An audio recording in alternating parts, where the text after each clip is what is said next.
Welcome to a journey that's going to change the way you see your wallet and your world. Did you know that the average American spends around $18,000 yearly on non-essential items? That's like buying a new car every year, but instead it's spent on things we might not even remember. In this series, we're going to turn the tables on spending. I'm not just going to talk about saving money.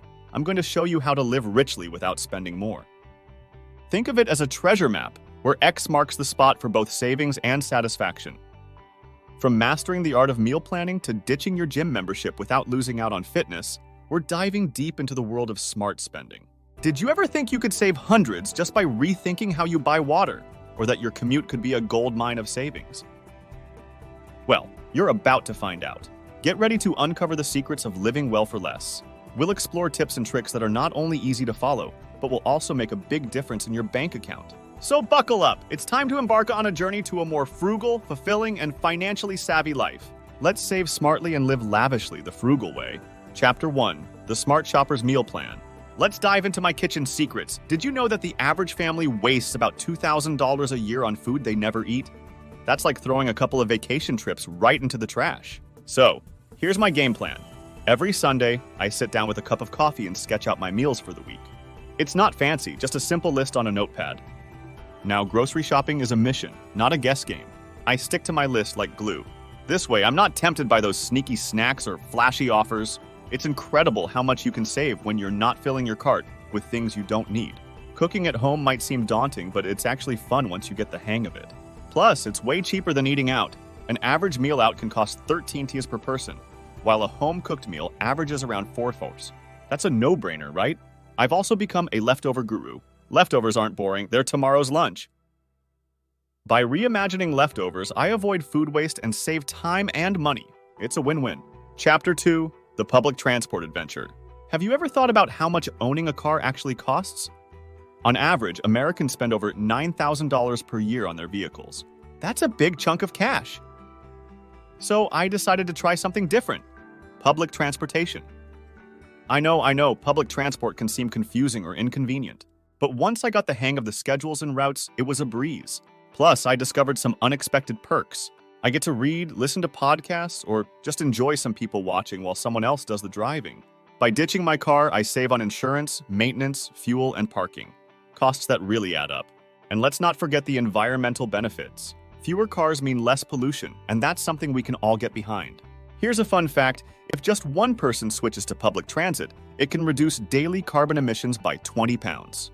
That's more than 800 pounds a year. Who knew being eco-friendly could also be wallet-friendly? Chapter 3. The Treasure Hunt in Secondhand Shopping. Thrift shopping is like going on a treasure hunt. It's exciting and you never know what you'll find. Did you know that buying a shirt secondhand can save over 700 gallons of water compared to buying new? That's a lot of water. I used to love shopping for brand new things. But then I learned that the fashion industry is one of the biggest polluters in the world. So I switched to secondhand shopping, and honestly, I've never looked back. Thrift stores, garage sales, and online marketplaces are my go-to spots. I found designer clothes, nearly new furniture, and unique home decor, all at a fraction of the retail price. It's amazing how much money you can save. But it's not just about the savings. Buying secondhand is a stand against the throwaway culture. It's about giving items a second life and reducing waste. Plus, there's a story behind every item, and that's pretty cool. Chapter 4. Resisting Impulse Buys. Hey there! Let's talk about impulse buying. You know, those little purchases that seem harmless but can really add up. Did you know that the average person spends about $400 a year on impulse buys? That's a lot of money that could go towards something bigger, like a vacation or a rainy day fund. My trick? The 24-48-hour rule. Whenever I feel the urge to buy something that's not a necessity, I wait. If I still want it after a day or two, I'll consider it. Most times, the urge passes. This simple strategy has saved me a ton of money. I also unfollowed all those tempting online stores and unsubscribed from marketing emails. Out of sight, out of mind, right? It's amazing how much less you buy when you're not constantly bombarded with ads. Chapter 5. The Coupon Queen King. Coupons and discounts, they're not just for grandmas. In fact, savvy shoppers of all ages are using them to save big. Believe it or not, consumers saved $3 billion in 2017 just by using coupons. That's a lot of dough! I've turned into a coupon collector. Before I buy anything, I check for coupons or promo codes online. There are tons of websites and apps out there that make it super easy. It's like a treasure hunt, but instead of finding gold, you're finding deals. Shopping during sales is another great strategy. Did you know that most stores have predictable sales cycles? By timing my purchases, I've saved up to 50% on items I needed anyway. It just takes a little planning. Chapter 6. Bulk buying, my strategy for savings. Bulk buying can be a game changer for your budget. When done right, it can save you up to 89% on your grocery bills. That's right, 89%. But it's not just about buying in large quantities, it's about buying smart. First, I only buy in bulk what I know I'll use, like toilet paper, rice, or canned goods. Perishables? Not so much unless I'm sure I can freeze or store them properly. No point in buying a ton of something if it's going to go bad. Warehouse clubs can be a great place to score bulk deals, but you've got to be careful. It's easy to get carried away. I always go in with a list and stick to it. That way, I avoid the bulk trap of buying things I don't really need. Another tip? Split bulk purchases with a friend or family member. That way, you get the savings without the worry of waste or storage issues. Chapter 7. Cutting the cord on unnecessary subscriptions. Let's talk about subscriptions. You know, those monthly charges that sneak up on you. It turns out the average American spends about $237 a month on subscription services. That's almost like buying a new phone every month. I took a hard look at my subscriptions and asked myself, do I really use this? I was surprised to find that I was paying for things I barely used. So I started canceling. Music streaming, magazines, even some streaming services, gone. The key is to be ruthless. If you haven't used a subscription in a month, do you really need it? I found that most of the time the answer was no. And let me tell you, seeing those charges drop off my credit card statement felt great. But don't just stop at digital subscriptions. Gym memberships, meal kits, if you're not getting your money's worth, cut them loose. Your wallet will thank you. Chapter 8. The clear choice of water filters. Bottled water might seem convenient, but it's not so kind to your wallet or the planet.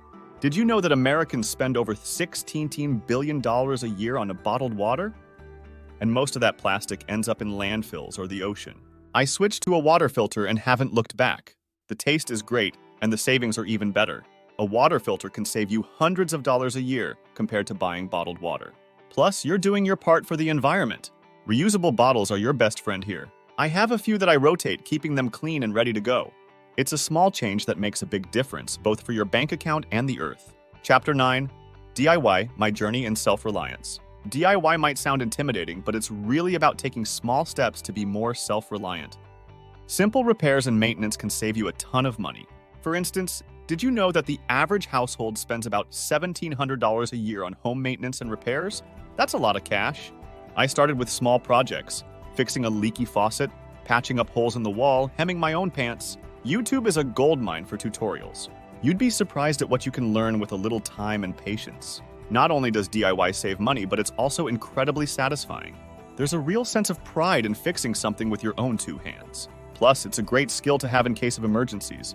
Chapter 10. Fitness without the fees. Gym memberships can be pricey. In fact, the average cost of a gym membership is around $58 per month.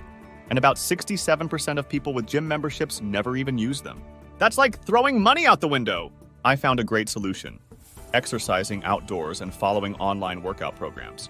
It's free and I can fit it into my schedule anytime. Plus, the great outdoors offers a refreshing change of scenery compared to a crowded gym. There are so many free resources available. YouTube is full of workout channels for every fitness level, and parks offer a great space for running, biking, or just walking. Not to mention, being outside boosts your mood and energy levels. Chapter 11. Plan vacations wisely. Travel is amazing, but it can also be expensive. However, with smart planning, you can have fantastic vacations without breaking the bank. For instance, traveling off-season can save you up to 40% on accommodations and flights. I love hunting for travel deals and less expensive destinations. Websites like Skyscanner and Kayak offer great tools to find the best flight deals. And sometimes, exploring less-known destinations can lead to the most memorable experiences. Consider staying in vacation rentals or hostels instead of hotels. These options can offer a more authentic experience at a fraction of the cost. And don't forget to check out free activities in the area you're visiting. Chapter 12. Smart Healthcare Savings. Healthcare costs can be a significant part of our budget, but there are ways to save. For example, opting for generic medications instead of brand name drugs can save you a lot of money. In fact, generics are 80–85% cheaper on average. I also take advantage of free health screenings and clinics. Many communities offer these services, and they're a great way to stay on top of your health without spending a fortune. Another tip is to be proactive about your health. Eating well, exercising, and getting regular checkups can prevent costly health issues down the road. Remember, prevention is always better and cheaper than cure. Healthcare savings are all about making smart choices and staying informed. It's about taking care of your health while being mindful of your wallet.